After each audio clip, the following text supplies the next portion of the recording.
बिस्मिल्लाहिर्रहमानिर्रहीम। अस्सलाम वालेकुम students. Parallel and distributed computing की वीडियो लेक्चर सीरीज के सिलसिले में आज हम जिस टॉपिक के ऊपर बात करने के लिए जा रहे हैं वो है लोड बैलेंसिंग। तो आज हम देखेंगे कि लोड बैलेंसिंग क्या होती है और इससे लोड बैलेंसिंग करने के लिए हम कौन किन किन अप्रोचेस को जो है वो इस्तेमाल करते हैं। तो सबसे पहले मैं आपको लोड बैलेंसिंग का ओवरव्यू दे देता हूँ।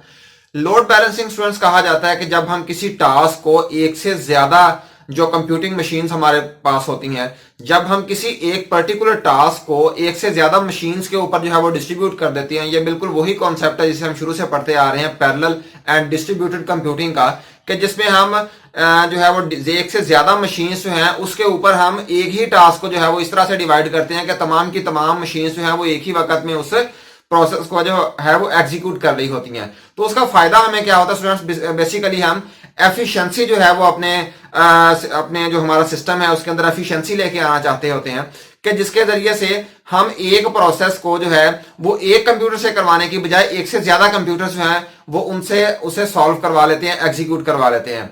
तो लोड बैलेंसिंग जो है, तो जब हम लोड बैलेंसिंग की बात करते हैं स्टूडेंट्स, तो लोड बैलेंसिंग बेसिकली जो है वो रिस्पॉन्स टाइम को ऑप्टिमाइज करने के लिए इस्तेमाल होता है। क्योंकि अगर फॉर एग्जांपल किसी टास्क को एक कंप्यूटर कहीं पे एक कंप्यूटर जो है वो एग्जीक्यूट कर रहा होगा, उसी टास्क को अगर एक से ज्यादा कंप्यूटर जो है वो साइमल्टेनियसली जो है वो एग्जीक्यूट करेंगे तो डेफिनेटली हमारा रिस्पॉन्स टाइम जो है वो कम होगा। तो चलिए आइए अब इसके हम फॉर्मल डेफिनेशन को देखते हैं और उसके बाद हम डिफरेंट कैरेक्टरिस्टिक्स पे बात करते हैं। Load balancing in computing, load balancing refers to the process of distributing a set of task over a set of resources. जिस तरह से मैंने पहले बताया कि सेट ऑफ रिसोर्सेज क्या है हमारे पास, कंप्यूटिंग डिवाइसेस जिन पे हम जो है वो टास्क को एग्जीक्यूट करेंगे। तो कंप्यूटिंग लोड बैलेंसिंग जो है refers to the process of distributing a task over set of resources. Basically हमने क्या करना है, हमने डिस्ट्रीब्यूट करना होता है किसी भी टास्क को एक से ज्यादा कंप्यूटर्स के ऊपर। Load balancing technique can optimize the response time for each task. Basically ये जो है रिस्पॉन्स टाइम है उसे ही ये क्या करता है, ऑप्टिमाइज करता है। तो इसके लिए हमारे पास दो अप्रोचेस हैं, एक को हम क्या कहते हैं स्टैटिक एल्गोरिथम और दूसरे को क्या कहा जाता है डायनामिक एल्गोरिथम। जिस तरह से यहाँ पे लिखा हुआ है two main approaches to load balancing exist, static algorithm और dynamic algorithm. State algorithms do not take into account the state of different machines. इसका मतलब यह है कि जो स्टैटिक एल्गोरिथम्स है ना स्टूडेंट्स हमारे पास, ये इतने एफिशिएंट नहीं है। ये बेसिकली जो मशीन की स्टेट्स है उसे बिल्कुल नजरअंदाज करते हैं और ये कोई ज्यादा कोई खातर खा जो है वो इंप्रूवमेंट नहीं लेके आते रिस्पॉन्स टाइम की एफिशिएंसी में, उसकी ऑप्टिमाइजेशन में। जबकि हमारे पास जो डायनामिक एल्गोरिथम्स हैं which are more general and efficient but they require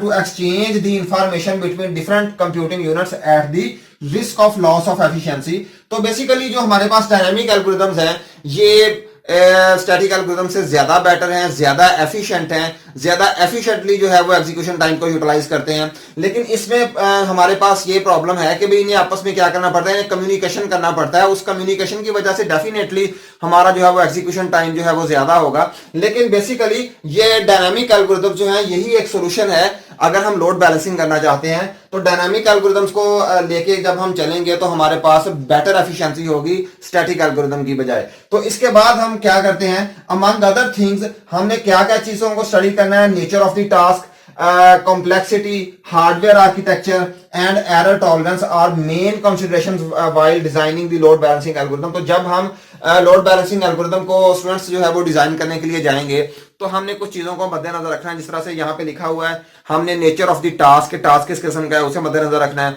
उसके बाद हमने एल्गोरिथम की कॉम्प्लेक्सिटी को भी देखना है कि ज्यादा कॉम्प्लेक्स नहीं होना चाहिए। उसके बाद नेक्स्ट हमने जो है वो हार्डवेयर के आर्किटेक्चर जो है उसे भी मद्देनजर रखना है। जिस तरह से हमने पिछले लेक्चर्स में देखा है कि हार्डवेयर का आर्किटेक्चर जो है उसे ये सबसे पहली कंसीडरेशन है हमें जब भी हम किसी एल्गोरिथम को डिजाइन करने के लिए जाते हैं। फॉर एग्जांपल जिस तरह से हमने पैरेलल एल्गोरिथम्स में देखा है। उसके बाद हमने फॉल्ट टॉलरेंस जो है कि उसे एरर को बियर करने की, एरर को बर्दाश्त करने की उसमें एल्गोरिथम में कितनी सलाहियत है, कितनी बर्दाश्त है। तो इन तमाम जो हमारे पास पॉइंट्स हैं इन्हें अब हम वन बाय वन जो है वो डिस्कस करेंगे। तो सबसे पहले स्टूडेंट्स हम जिस प्रॉपर्टी की बात करेंगे जो कि लोड बैलेंसिंग एल्गोरिथम को डिजाइन करने के लिए हमें जानना जरूरी है। जिस तरह से मैंने नेचर ऑफ द टास्क की बात की है, जिस तरह से मैंने कॉम्प्लेक्सिटी ऑफ द एल्गोरिथम की बात की है, जिस तरह से मैंने हार्डवेयर आर्किटेक्चर या फिर फॉल्ट टॉलरेंस की बात की है। तो सबसे पहले प्रॉपर्टी जो है जो हमें जानना जरूरी है एक लोड बैलेंसिंग एल्गोरिथम को डिजाइन करने के लिए वो क्या है, nature of the task. Nature of the task में कौन कौन सी चीजें हमारे पास आती हैं। सबसे पहले साइज ऑफ द टास्क, हमें साइज ऑफ द टास्क पता होना जरूरी है। साइज ऑफ द टास्क जो होता है स्टूडेंट्स ये बेसिकली इसे मालूम करना कोई इतना आसान काम नहीं है, क्योंकि हम बेसिकली गेस कर सकते हैं कि कौन सा टास्क जो है वो एग्जीक्यूशन में कितना टाइम ले सकता है, लेकिन ये एग्जैक्ट नहीं हो सकता क्योंकि टास्क को कंप्लीट होने में वेरियस फैक्टर्स होते हैं, बहुत सारे फैक्टर्स होते हैं। तो कोई भी टास्क जो है उसे गेस करने में knowledge of the total execution time is necessary to reach the optimal load distribution solution. Optimal solution पे पहुंचने के लिए हमें एग्जीक्यूशन टाइम को एटलीस्ट जो है वो गेस करना जरूरी है, but it is rare. So one solution is to get the average execution time. उसका एक जो हमारे पास सॉल्यूशन वो क्या है, हम एवरेज एग्जीक्यूशन टाइम ले लेते हैं कि फॉर एग्जांपल हमारा जो पिछला इस किस्म का टास्क था उसने कितना टाइम लिया था, या जो है डिफरेंट जो टास्क हम पीछे कंप्लीट करके आए हैं जो उस साइज के हैं, अगर हम उनका एग्जीक्यूशन टाइम जो है उनका एवरेज निकाल लें, तब भी हम किसी टास्क उस पर्टिकुलर साइज के जितने भी टास्क हैं हमारे पास, जब हम उनका एवरेज निकाल लेंगे तो डेफिनेटली उसके अराउंड अबाउट ही टाइम लेगा। या फिर using meta data for each task which enable us to guess the previous execution time on same meta data. तो हम मेटा डाटा जो होता है स्टूडेंट्स किसे कहा जाता है, मेटा डाटा होता है डाटा अबाउट डाटा। तो हम हर टास्क को क्या उसके मेटा डाटा को ले लेते हैं और उसके मेटा डाटा को मद्देनजर रखते हुए हम गेस करते हैं कितना टाइम लेगा। फॉर एग्जांपल एक स्टूडेंट का मेटा डाटा इतना है, तो फॉर एग्जांपल जब जिन प्रोसेस को हम जो है वो एग्जीक्यूट करके आए हैं उनका जो सेम साइज का मेटा डाटा था उसने अगर जितना टाइम लिया था, हम इस टास्क को भी वो कह सकते हैं कि ये भी उतना ही टाइम लेगा। तो इसके बाद नेक्स्ट हमारे पास क्या है, डिपेंडेंस। इंटरडिपेंडेंस जो होती है वो क्या होती है स्टूडेंट्स के एक प्रोसेस जो है फॉर एग्जांपल उसकी आउटपुट जो है वो दूसरे प्रोसेस की या दूसरे टास्क की एज अ इनपुट इस्तेमाल होती है, तो इसे क्या कहा जाता है, डिपेंडेंस। तो डिपेंडेंस का भी हमें पता होना जरूरी है कि जो टास्क है हमारा जो एग्जीक्यूट करने के लिए हम जा रहे हैं उसकी किसी दूसरे टास्क पे डिपेंडेंस तो नहीं है। अगर डिपेंडेंस होगी तो डेफिनेटली प्रॉब्लम है, क्योंकि जब तक उसकी आउटपुट नहीं आएगी पिछले प्रोसेस की, तो हम इस टास्क जो हम जिसे एग्जीक्यूट करने के लिए जा रहे हैं डेफिनेटली वो एज अ इनपुट पिछले की आउटपुट को इस्तेमाल करेगा। तो यहाँ पे हमारे पास ये जानना जरूरी है कि उसकी डिपेंडेंस है या नहीं है। Usually task depend on each other, that is some task do not begin until other complete. तो इसके बाद हमारे पास क्या है, सेग्रीगेशन ऑफ टास्क। तो सेग्रीगेशन ऑफ टास्क कहा जाता है कि हम एक टास्क जो है हमारे पास उसे डिफरेंट छोटे छोटे टास्क में डिवाइड कर लें। Ability of a task to be broken down into subtask. तो ये भी हमें पता होना जरूरी है कि भाई जो टास्क हम एग्जीक्यूट करने के लिए जा रहे हैं क्या उसे छोटे टास्क में जो है वो डिवाइड भी किया जा सकता है कि नहीं। इसके बाद स्टूडेंट्स हमारे पास सेकंड जो कैरेक्टरिस्टिक है वो है कॉम्प्लेक्सिटी ऑफ द एल्गोरिथम्स। के एल्गोरिथम जो है हमने उसकी कॉम्प्लेक्सिटी को भी जज करना है जब हमने लोड बैलेंसिंग करने के लिए जाना है।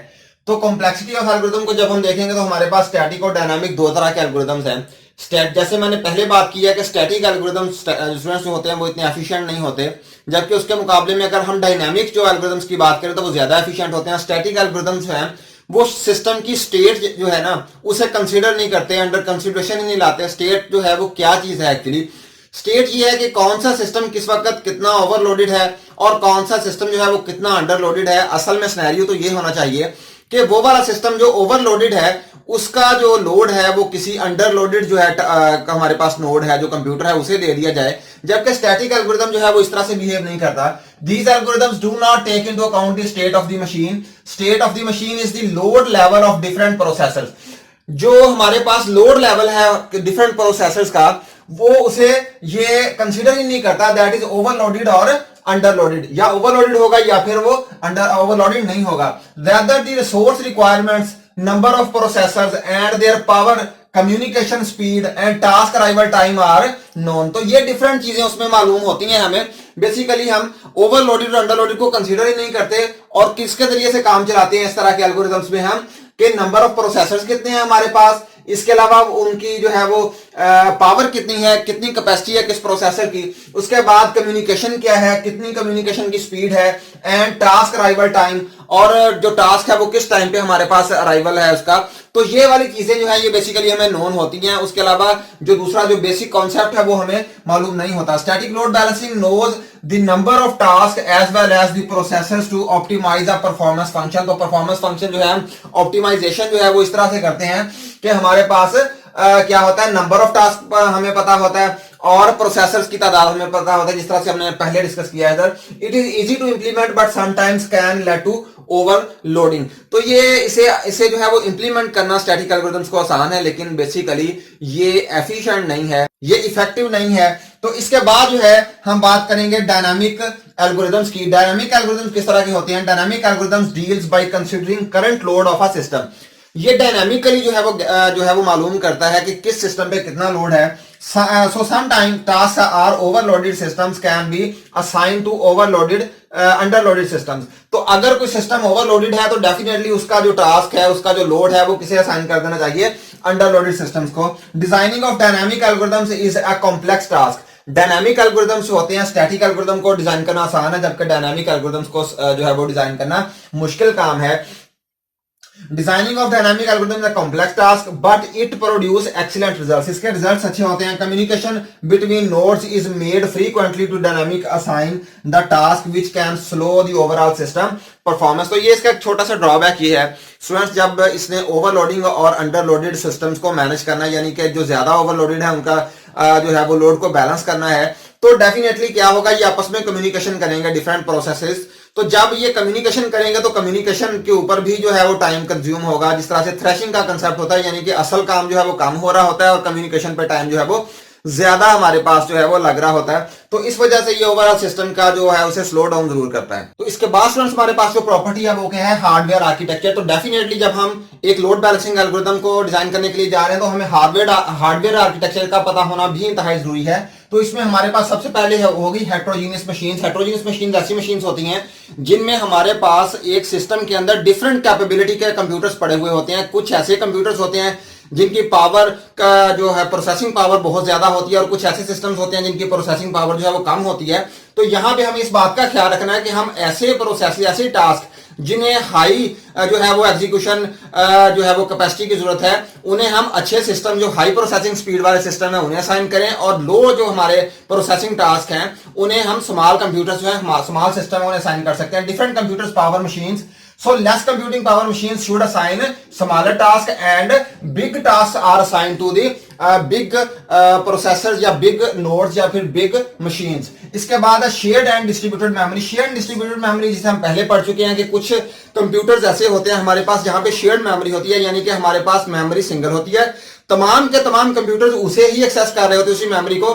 तो ऐसी सिचुएशन में स्टूडेंट्स हमें इस बात का ख्याल करना पड़ता है कि जब कोई एक जो है वो राइट कर रहा हो या रीड कर रहा हो कोई सिस्टम, तो उसी वक्त दूसरा सिस्टम जो है वो उसे रीड ना करे, बल्कि तब तक उसे वो ना रीड और राइट करे जब तक वो पहला कमिट ना कर दे। तो ऐसी सिचुएशन में जहां पे हमारे पास शेयर्ड मेमोरी होती है तो हमें बहुत ज्यादा एहतियात से काम करना पड़ता है। जबकि दूसरा सिनेरियो हमारे पास कौन सा था? डिस्ट्रीब्यूटेड कंप्यूटिंग, जहां पे हर प्रोसेसर जो है उसके पास अपनी मेमोरी होती है। तो ये वाली डिस्ट्रीब्यूटेड मेमोरी में मैसेज पासिंग मैकेनिज्म जो हम पिछले अगर थोड़ा सा रिकॉल करें पिछले लेक्चर्स को, तो हमें याद आएगा कि डिस्ट्रीब्यूटेड कंप्यूटर्स में हमारे पास मैसेज पासिंग का मैकेनिज्म होता है और हर कंप्यूटर की अपनी मेमोरी होती है। तो यहाँ पे वो वाली शेयर्ड मेमोरी वाली प्रॉब्लम नहीं होती। तो हमें ऐसा एल्गोरिथम जो है, ऐसा लोड बैलेंसिंग एल्गोरिथम डिजाइन करना है कि जो इन दोनों के लिए जो है वो काबिल अमल हो, यानी कि वो पैरेलल कंप्यूटर्स जो हैं उनकी हर कैटेगरी के लिए जो है वो इंप्लीमेंटेबल हो। तो इसके बाद हमारे पास नेक्स्ट है, हमारे पास हिरार्की है। हिरार्की में हमारे पास स्टूडेंट्स जो है वो आमतौर पे मास्टर स्लेव का आर्किटेक्चर या मास्टर और वर्कर का आर्किटेक्चर है, जिसमें हमारे पास जो टास्क असाइन करने वाला कंप्यूटर या नोड होता है उसे क्या कहा जाता है? उसे मास्टर कहा जाता है। और वो वाला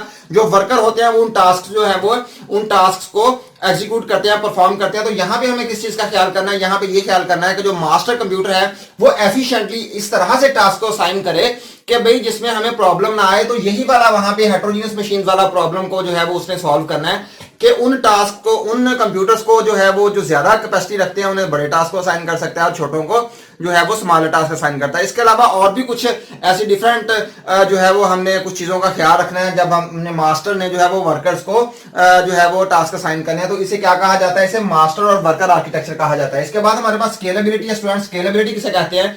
कि भाई हमारा जो एल्गोरिथम है वो जिस सिस्टम के लिए डेवलप किया गया है, अगर उस सिस्टम में कुछ और कंप्यूटर्स लाके ऐड कर दिए जाए तो तब ये कोलैप्स ना करे, बल्कि वो स्केलेबल हो, वो अडॉप्ट कर सके ज्यादा सिस्टम को, या फिर उस सिस्टम को किसी और सिस्टम का अगर जाके हिस्सा बनाया जाए तब भी हमारा एल्गोरिथम वहां पे एफिशिएंटली जो है वो यूटिलाइज हो सके, काम कर सके। तो लोड बैलेंसिंग का एल्गोरिथम में हमने हमारे नेक्स्ट क्या, स्केलेबिलिटी को भी हमने नजरअंदाज नहीं करना, बल्कि इसे भी अंडर कंसिडरेशन रखना है। तो ये लास्ट, ये हमारे पास हार्डवेयर आर्किटेक्चर के बाद हमारे पास लास्ट प्रॉपर्टी कौन सी है स्टूडेंट्स? फॉल्ट टॉलरेंस की।